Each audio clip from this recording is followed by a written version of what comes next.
कंगना रनौत के बयान का राष्ट्रीय जनता दल ने कड़ी निंदा करते हुए ये मांग करती है कि केंद्र सरकार उन पर कड़ी से कड़ी कार्रवाई करे।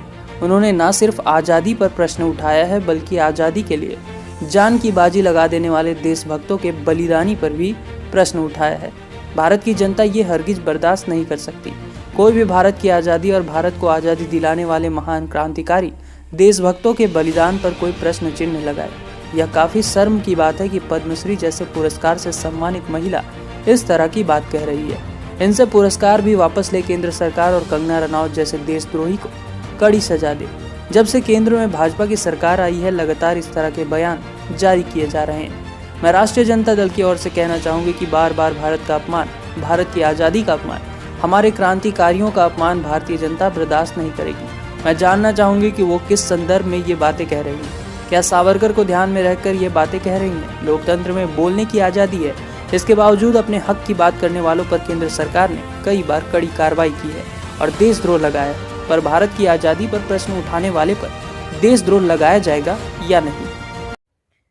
कंगना के बयान सुनने के बाद मैं केंद्र सरकार से मांग करती हूं कि उन पे कड़ी से कड़ी कार्रवाई की जाए।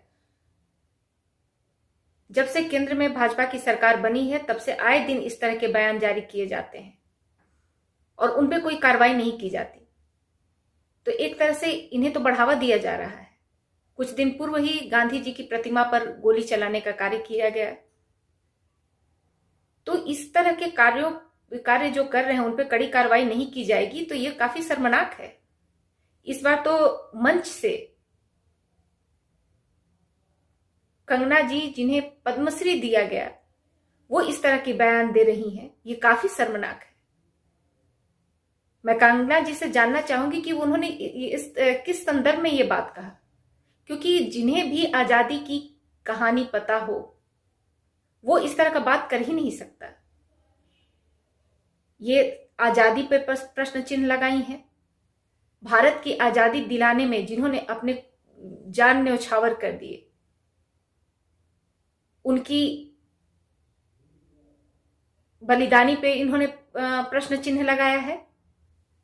क्या उन्हें मंगल पांडे, झांसी की रानी, भगत सिंह, आजाद चंद्रशेखर, सुभाष चंद्र बोस, बिस्मिल्ला, अशफाक, गांधी जी जैसे क्रांतिकारियों की कहानी नहीं पता? क्या उन्हें लगता है कि ये लोग भीख मांगे थे?